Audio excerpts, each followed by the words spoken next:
Greetings YouTube and welcome to my kitchen floor. In today's video I'm going to cover making a gaming table kind of. In the fact that it's not going to be a full-size 6 foot by 4 foot gaming table rather than 3 2 foot by 4 foot sections, and I'll kind of explain why I've decided to do that in just a moment. As you can see in front of you, I have the parts laid out for just a single one of these sections. I have one that is completed. I kind of did as a test piece just to make sure that I did everything right before I got on camera and screwed it all up and put you in the wrong direction. So I've got one piece that's pretty much done. This one and the next one are not completed, so I'll do at least one of these on video since the rest of them are basically the same. So like I said, these table sections are going to end up being 2 foot by 4 foot. So what I have here in front of you, this is a 2 foot by 4 foot piece of MDF board. It's 1/4 of an inch thick. I found it at Home Depot. It's advertised as a 2 by 4 sheet, but I would probably measure it in the store if you decide to maybe go this route or however you decide to make something, simply because it actually ended up being an inch longer than 4 feet. So I just had them cut it real quick before I left the store with it. It's probably a 1/16 of an inch too wide, which is fine and kind of gives me a little bit of room when I put the framing together. The other pieces that I have here, I've already taken the liberty of cutting. They came advertised as a 1 by 2 board. This thing was 8 feet long when I first started, but if you look at the numbers on it, and this is again something you'll want to check in the store, if you look underneath the 1 and the 2, it actually ends up being 3/4 of an inch by 1.5 inches. So they're not actually 1 by 2, so don't get fooled by the measurements. If you go ahead and decide to make something similar to this, but a different configuration or different parts than what I'm using, make sure you actually do your own measurements so you know what you're working with, so your pieces don't end up being too short and you've got to go buy new ones. It's not too bad if you end up too long because you can always cut more off, but it's kind of difficult to add wood to the end of these things. So what I've done is I have 2 4 foot sections of this 1 by 2. These are just little, again, they came in 8 foot pieces. It's pine, not too big and bulky, but it's still strong enough to make a nice frame once I put this all together. All right, so these 4 foot sections, I'm going to end up putting one on each side here. They are the exact same length as the piece that's going to be part of the tabletop here. These other 4 pieces actually are 22.5 inches, and the reason for that is because if you're putting this frame together like that, you have to account for the thickness of these, and since these are 3/4 of an inch thick, adds up to 1.5 inches. So you go from 24-inch length, got to cut it down to 22.5 to get it to fit in between. So then that way these pieces will all go together and you're not going to be too big or too small on your framing there. So we're going to need one on each end. And then because this is kind of long and the MDF board is somewhat flimsy on its own, even though it's going to be supported around the edges, I just like to put a little bit of support in the middle there. It doesn't add too much bulk. This wood's very light, so it doesn't necessarily mess with it too much. And then I just put them in here-ish, about evenly spaced. Doesn't really matter. If you're OCD like me, then I'll measure it and put it exactly the same length apart, but if it doesn't matter to you, it doesn't really matter. So what I'm going to end up doing is this is the final product's going to look like once we actually assemble it. And then now I'm going to give you an overview of the assembly that I'm going to be doing to put it together, and then I'll actually get into doing it. I would recommend doing this with somebody else, which I'm going to do. Ashley's going to be recruited, she just doesn't know it yet. And then we're going to go ahead and actually assemble one of these sections on camera for you. And again, because all 3 of them are going to be identical, there's no point in showing you all of them. I'll just go through one, see how you like it. Now, so my reasoning for going with a 2 by 4 foot section rather than individual 2 by 2 section, hopefully you saw the battle report that I did with those 2 by 2 sections from the little attic access covers. They were really thin, they were warped and flimsy. And then the issue with having the 2 by 2 sections is there's a lot more deviation in between putting them on the table, and if somebody bumps it or something happens and it doesn't just line up right, because sometimes the wood you're going to get isn't exactly going to be straight. It's going to be warped in some way or another, or it's not going to be cut right. The dimensions are going to be off. Something's going to be screwy, and your table's going to be all jacked up, and you don't want that. So first of all, what that does for me is it gives me more of a solid surface to play on, but it takes away having to build an entire 6 foot by 4 foot table, which I don't have the space to store. I can store 3 2 foot by 4 foot sections. I can stack them side by side on top of each other, stick them in a corner, put them behind a bookshelf, whatever. It's out of the way, and it's not too big and bulky. I need to be able to transport this too. So if I go to my friend's house to play, I'm not going to put a 6 foot by 4 foot table in the back of my car. It's not going to fit. This allows me, again, a little bit more transportability without making too many pieces. So now if this was two 2x2 sections bumped up against each other and the wood didn't match up, or maybe the bottom framing was a little warped, so now they're kind of not matching up, or somebody bumps the table and the pieces slide, that's more stuff to move around and separate. It opens up, your terrain falls in, your models fall in, you don't remember where they were on the table. This kind of takes that away. Also, if you're playing a small enough game, maybe like anywhere between, I don't know, 500, 750, 800 points, you're not going to play on a 2x2 section. So more than likely the smallest size you're going to play on is two 2x2 sections jammed together. 2x4 right here. I can take this single piece and play a very small game on it, build up your army a little bit, add another second section on there, finally get your point size up to where you can play bigger battles. You don't have to just stick with only 3 of these. I can put 5, 6, 7 of them together. We can, you know, string them up, put them in different configurations, maybe make an H out of them, something crazy pattern, instead of having just to do the 6x4. It gives you a little bit more options. You can play some Apocalypse games and they'll all match up as long as you make them all the same. It's pretty standard to put together. So that's just kind of my reasoning for doing it in these sections rather than 2x2. It's up to you how you want to do it. Just like to give my input out there and let you take it for what it's worth. So the way that these are going to actually be put together, what I do is I put the frame together first. So this piece actually gets pushed aside. And what I'll do is I'll actually, again, build my frame. So putting screws into this little wood, if you drive them in there too hard or without drilling any holes first, it's going to split the wood in half and it's not going to be any good. Your table's going to fall apart. It's not going to work. You're going to get frustrated and have wasted a whole bunch of money on nothing. So the way the pieces are going to end up going together, I've got my screws here and I'll show you what I've got. They are grip right fasteners. They are 1 1/4 inch or 3.18 centimeter fine thread drywall screws. I got a pound box of them. There should be way more than enough in here for me to do this and build more tables or use them for something else. They're Phillips head. I'll just give you a view of what the screws themselves look like. I know I don't really have any reference to how big they are, but again, they're 1 1/4 inch. You should be able to measure that out. And then I've got my two drills here. One's got the drill bit, one's got the Phillips head for the screws, just so I don't have to keep swapping back and forth in between the project. There's more chance for the wood to move and then not line up right when you go to put the screws in. Let me double check the size of this drill bit I'm using just so I don't give you wrong information. The drill bit that we're using is a 3/32 drill bit. So that way it gives when the screw goes in, it has a little bit of room to go in and it's not going to completely separate the wood and break it. So all I'm going to end up doing is taking my end pieces here. I've got the long piece on the outside. You got to make sure you do this right so you don't put it on wrong and you have your measurements off and now the top doesn't sit on the right. So this is my long 4-foot piece. Take our 22.5 inch section here. We're going to put it just like we're going to get it. You try to get it as flush as possible, top, bottom, and the ends here. And then I'm just going to take my drill and I'm going to punch. Just let me get into the camera here, sorry about that.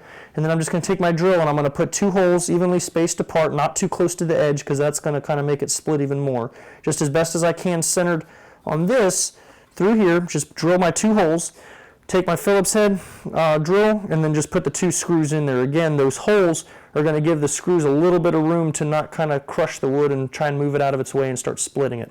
So then all I'm going to do is do that for all 4 corners, and then I'm going to put in my 2 braces in the middle. Once that's done, we're going to kind of do a similar process once the frame is put together. Let me kind of put this together real quick.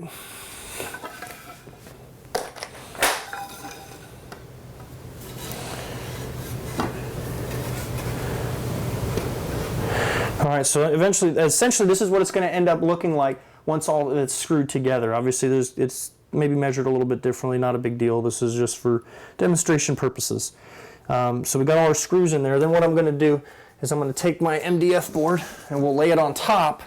And we'll try and get it as even as possible, make sure on all the corners, because again, the wood's not always going to be exactly even and straight. There's going to be a little bit of a warp to it. So you want to kind of do it the best you can. Once that's all on there, then I'm going to do the same thing. I'm going to kind of take my drill bit and I'm going to screw down through the top. I'll probably put a couple holes on one side, throw my screws in there just so that it doesn't wiggle or move around on me. I'll go ahead and get the other side, drill my holes. I'm only going about 3 across. Once you put the screws in the corners of the frame, on these little pieces here, you got to keep in mind you can't really go down in this corner because you're going to ram into those screws and probably destroy the corner. So I stay away from the corner going down, and I kind of give it a little bit of space, and I'll still put 3 on there and then probably 4 going long ways, and then 3 on each brace. Now when it comes time to doing the braces and putting the screws down in there, this is how I do it to kind of avoid punching unnecessary holes in my the top of my game surface. So just imagine, if you will, that the board's still across the top here. You've got your 2 screws on either end. All you got to do is kind of find that center line over here and just put a mark at the top, right where it should be center for this on either side. Take a straight edge, run it across, mark a line, or if you have even a chalk line, you can run it from end to end, snap it real quick, you have some kind of a line to go by. Drill your holes just the same, and double check once you put the holes in there, flip it over, look, make sure you didn't miss it. If you missed it, kind of scoot over a little bit, make sure you drill into the wood, go ahead and throw your screws on there, and then you'll be all set. Once the assembly is done on this, I'm going to get into actually coating the surface on it, and we'll put some texture and cover some different ways to do that. So once Ashley gets here, I'm going to recruit her into doing that, and we'll get started on the assembly portion. So Ashley didn't make it quite in time today, so my wife has been drafted into helping me do this. I'm just going to get back to, or get to doing what I explained visually what we're doing, just putting the holes in.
So I sped up the video a little bit just because I'd already kind of explained what I was going to be doing on camera as far as drilling the holes and putting the screws in. I haven't quite finished it yet. Again, you've already seen basically how it's done, and I explained it. There's no point in you watching me put a couple screws down the ends here and then over the cross braces. One of the things I do want to show you though real quick, like I mentioned, the wood's not always going to line up. It's not going to be perfect. It's going to be warped. The edges may not be completely straight. Something's going to be wrong with it. Try and check it the best you can before you purchase it if you decide to do something along this route. Again, along those lines, what I want to cover is, if you look, these two halves that are put together, I don't want to say it's a perfect seam, but there's not enough of a gap there to create an issue where stuff's going to fall through. And one of the kind of benefits to the wood not being the right size is you see how there's actually a gap here because the little 1x2s weren't the exact same size as the top, which created a little lip over here. So basically, you can kind of see where the screw heads are, if they're sticking out a little bit. If these had been exactly flush all along the outside, those screw heads would be bumping into each other, and the board would probably look something like that and be spaced out a lot more. So the fact that they're actually in kind of their own little cubby is pretty beneficial. Also, you can see here the first screw that I put in, I forgot to turn the power down on the drill, so it was cranking at a pretty high speed there, and slammed that screw in there and split the wood. So that's another thing you got to be careful of. Like I mentioned, splitting it and kind of getting too close to the edge. If you damage the wood too bad, you're going to have to start over because it's obviously not going to work for you. So if your drill or whatever you're using has some kind of adjustable speed, I'd recommend putting it on the lowest power or speed possible. If that's not enough, you can keep cranking it up, but obviously again, if you go too far and split it, it's kind of hard to turn the power down and then reverse it and not have it split. It doesn't work that way. So at least this should be fine here. Yeah, it's split, but again, it's a kind of a benefit that this stuff doesn't line up just right. So my third section will be exactly the same when I put it on either side or wherever they end up matching up with each other. So ends up working out not too shabby. I'm going to go ahead and throw in the screws on the rest of it. Again, I don't really need a partner to help me with that because this thing is already stuck down. It's not going to move. So I'm just going to put the screws along the both edges on both boards and then across the two cross beams. We'll come back and then I'll show you how I'm going to texture and paint these. Alrighty, so here is my 3 table sections put together on my dining room table. They all line up just the same as I showed you just a second ago.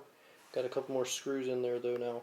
And this one on the left here that's gray obviously is the first one that I did and put a layer of texture paint on. Now, I had 2 different options for how I wanted to do this. One of them was to use this paint here, that's this texture paint as I call it. Well, the stuff I used here is the Rust-Oleum American Accent Stone textured finish. It's this gray color. It actually looks kind of cool if you are doing something you want to make a road or something that looks like asphalt. This actually does a really good job of looking like a road.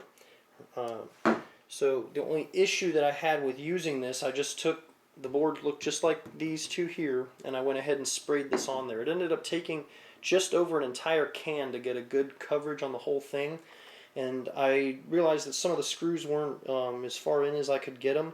I probably could have made them a little bit more flush, and one of the issues that I ended up running into is this. You can see the screws kind of poking through the texture there. Again, they didn't get screwed in completely flush, and the texture paint kind of didn't work as well as I thought it would. I even sprayed globs of it on top, and I guess when it thinned itself out, it still kind of ran off a little bit, and you can tell there's a screw there. Aside from doing that, the other option that I had, what I could have done was take some watered down white glue and spread it all over the MDF board here, put dirt on top of it or sand or some other kind of textured stuff on there, let it dry, knock off the excess, and then prime or spray my primer over the top of that, which would get it to stay in place. I didn't really want to do that because I wanted kind of a more even texture, and as you know from previous videos, I'm a little impatient, so I want to do things a little bit faster. This paint, not necessarily too expensive and not as intensive as obviously doing it the other method I mentioned. Not a bad deal. One of the things that I kind of learned from doing my test piece here, what I'm going to do is I'm going to take some of that basing media sand that I have and I'm going to mix it with white glue, and I'm going to take a brush and I'm going to go ahead and paint it over all of these screws before I spray that on there. That way, if it doesn't completely go around, cover up the screw by itself, it'll kind of mix it. It'll kind of mix in with the stuff that the spray stuff on there, and it'll cover it up, and it should look a lot better. I'm not going to leave this board or any of the other ones this same gray color. I'm still going to use that black primer paint over the top of it because I want the boards black to match my basing scheme that I already have. So I haven't screwed myself over too much per se. So all I'm going to do is I'm going to do the same thing, the white glue with the dirt that I'm putting on those. I'm just going to go ahead and put a little dab over each one of these screws so that when I go ahead and spray over this with the black, it'll blend right in and should cover up and you won't even notice it. So that's the next step I'm going to take with this, is I'm going to go ahead and start dabbing globs of white glue with dirt mixed in it all over all these screw heads on all 3 boards. So I'll come back and show you my progress after I've done that. So all 3 sections have been textured and painted black. I'll say that I'm fairly pleased with how it turned out for my first attempt at making a gaming table or gaming table sections. And I say that just simply because the white glue dirt idea over the screws didn't turn out quite as well as I had hoped. You can still see kind of little mounds where they go, and again, that's more so when you focus directly on them, you're going to see them. Once you start putting terrain on the board and it gets covered up, it's not going to really cause too many problems, but I guess it's one of those self-critical things where I kind of notice it because I know it's there. And again, it is a little obvious that there's something there on the table. The texture on it also came out fairly nice, although it looks a lot more, especially on camera, it looks a lot more textured than it is. from kind of a farther away view, it's not quite as much as I was hoping for, but then again, that may be a good thing. Because if it's a little too rocky or bumpy, the models may sit on it kind of crooked and not, sit well when you're playing a game. So we'll try it out for a couple games and see how it does. I'm still trying to decide if I want to dry brush anything on it or just leave it black. I probably will dry brush it. It's just a matter of figuring out the right color and finding a brush big enough to do it. The other thing that I'm going to try to work on is finding a way to stick these so that they don't separate. So if you're playing a game and somebody bumps the table, they don't have a tendency to move. I was thinking of putting some kind of maybe buckles along the outside to hold it, but I'll probably end up just going with some kind of bolts that go through underneath and are going to kind of connect the two outside sections together somehow. So not a huge deal.